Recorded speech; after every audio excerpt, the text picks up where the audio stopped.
కృష్ణా గుంటూరు జిల్లాల పట్టభద్రుల MLC PDF అభ్యర్థిగా పోటీ చేస్తున్న కెఎస్ లక్ష్మణరావును గెలిపించాలని సిఐటియు ఐద్వా నాయకులు పిలుపునిచ్చారు. సిఐటియు కార్యాలయంలో మీడియాతో మాట్లాడుతూ ఉద్యోగ ప్రజా సమస్యల పరిష్కారంలో ముందుండే నాయకుడు లక్ష్మణరావు వారన్నారు. ఉపాధ్యాయులు, ఉద్యోగులు, నిరుద్యోగులు, కార్మికుల సమస్యలపై శాసనమండలిలో గళం విప్పేది పీడీఎఫ్ ఎమ్మెల్సీలేనని, చట్టసభల్లో వారి ప్రాతినిధ్యం అవసరమని ఐద్వా రాష్ట్ర కార్యదర్శి డి రమాదేవి అన్నారు. ఈ నెల 27న జరగనున్న కృష్ణా గుంటూరు పట్టభద్రుల నియోజకవర్గ ఎమ్మెల్సీ ఎన్నికల ప్రచారంలో భాగంగా శనివారం తెనాలి వచ్చిన ఆమె చెంచుపేట ప్రజా సంఘాల కార్యాలయంలో విలేకరులతో మాట్లాడారు. ఉపాధ్యాయ ఎన్జిఓ సంఘాలు బలపరిచిన పీడీఎఫ్ ఎమ్మెల్సీ అభ్యర్థి కెఎస్ లక్ష్మణరావు విజయం అందరి లక్ష్యంగా ఆమె చెప్పారు. అధ్యాపకునిగా పనిచేస్తూ పీడీఎఫ్ ఎమ్మెల్సీగా ఎన్నికైన నాటి నుంచి ఆయన నిరుద్యోగులు, ఉద్యోగులు, ఉపాధ్యాయ సంఘాలు, కార్మికుల సమస్యలపై మండలిలో గళం విప్పారని గుర్తు చేశారు. నిస్వార్థంగా ప్రజాసేవకే అంకితమై ఆయన పనిచేశారని తెలియజేశారు. కెఎస్ లక్ష్మణరావుని గెలిపించుకోవాల్సిన ఆవశ్యకత ఎంతైనా ఉందని ఆమె పేర్కొన్నారు. సిఐటి నాయకులు కె బాబు ప్రసాద్ మాట్లాడుతూ 18 సంవత్సరాల ఉద్యమ నేపథ్యం కలిగిన లక్ష్మణరావు బహుముఖ ప్రజ్ఞశాలిగా ప్రశంసించారు. ఆచార్య నాగార్జున విశ్వవిద్యాలయంలో అలాగే కొల్లిపర పంచాయతీల్లో సిబ్బందికి పిఎఫ్ అమలు చేయని సమస్యపై ఆయన అలుపెరగని పోరాటం చేసి విజయం సాధించిన విషయాన్ని ఆయన గుర్తు చేశారు. ఎమ్మెల్సీగా లక్ష్మణరావును గెలిపించాలని ఈ సందర్భంగా విజ్ఞప్తి చేశారు. ఇంకా ఈ సమావేశంలో సిఐటి జిల్లా నాయకులు భావనారాయణ ఉన్నారు. లక్ష్మణరావు గారు ప్రజానీకానికి అందరికీ కూడా చిరపరిచితులు. ఆయన కాలేజీ లెక్చరర్గా పనిచేస్తూ రిజైన్ చేసి పీడీఎఫ్ ఎమ్మెల్సీగా ఆయన విజయం సాధించారు.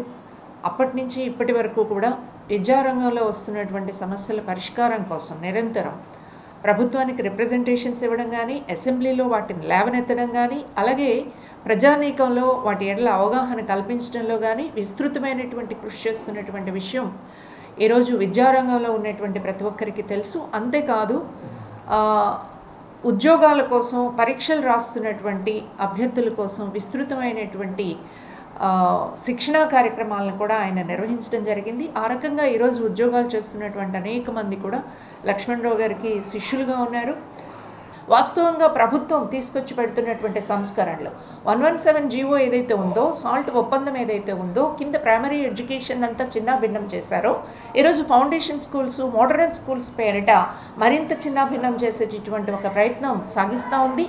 అంతేకాదు మరిన్ని ప్రైవేటీకరణ, ఉదాహరణకి రోడ్లు ప్రైవేటీకరణ, ఇట్లాంటి అనేక కొత్త అంశాలు కూడా తీసుకొచ్చి జనం నెత్తి మీద భారాన్ని మోపే ప్రయత్నం చేస్తూ ఉంది. ఇలాంటి నేపథ్యంలో ఒక బలమైన గొంతుక, ప్రజల గొంతుక, ఉపాధ్యాయుల గొంతుక, గ్రాడ్యుయేట్స్ గొంతుక వినిపించాలి అంటే లక్ష్మణరావు గారికి మద్దతు ఇవ్వాల్సినటువంటి అవసరం ఉందని చెప్పేసి విజ్ఞప్తి చేస్తూ ఉన్నాం. అంతేకాదు మీ ఓటు ఇవ్వడంతో పాటు మీ చుట్టుప్రక్కల ఉన్నటువంటి వాళ్ళ ఓట్లు కూడా లక్ష్మణరావు గారికి పడే విధంగా ఆయన పేరు ఎదురుగా ఒకటి ఇచ్చి 23వ నెంబర్ బ్యాలెట్లో 23వ స్థానంలో ఉంది లక్ష్మణరావు గారి పేరు. ప్రజల సమస్యలు ప్రస్తావించడమే కాకుండా ప్రజల ఆస్తికి రక్షణ కలిగించేటువంటి విధంగా వ్యవహరించినటువంటి లక్ష్మణరావు గారు, అట్లాగే ఆయన స్ఫూర్తిగా తీసుకుని మాబోటి వాళ్ళం ఎన్నో కార్మిక సమస్యల మీద పనిచేసాం. ఒక్క ఉదాహరణ, నాగార్జున యూనివర్సిటీ ఉంది. 500 మందికి ప్రావిడెంట్ ఫండ్ చట్టం, ఈఎస్ఐ చట్టం అమలు జరగకపోతే ఆ చట్టాన్ని అమలు చేయించడం కోసం కృషి చేయడం జరిగింది. అమలు జరిగిన తర్వాత లక్ష్మణరావు గారిని గురించి వైస్ ఛాన్సలర్ గారు ప్రశంసించడం జరిగింది. మా వైఫల్యం, మా వెనుకబాటుతనాన్ని మేము ఏ విషయంలో అయితే వెనుకబడి ఉన్నామో గుర్తు చేసి అమలు చేయించిన సంతోషం అని చెప్పారు.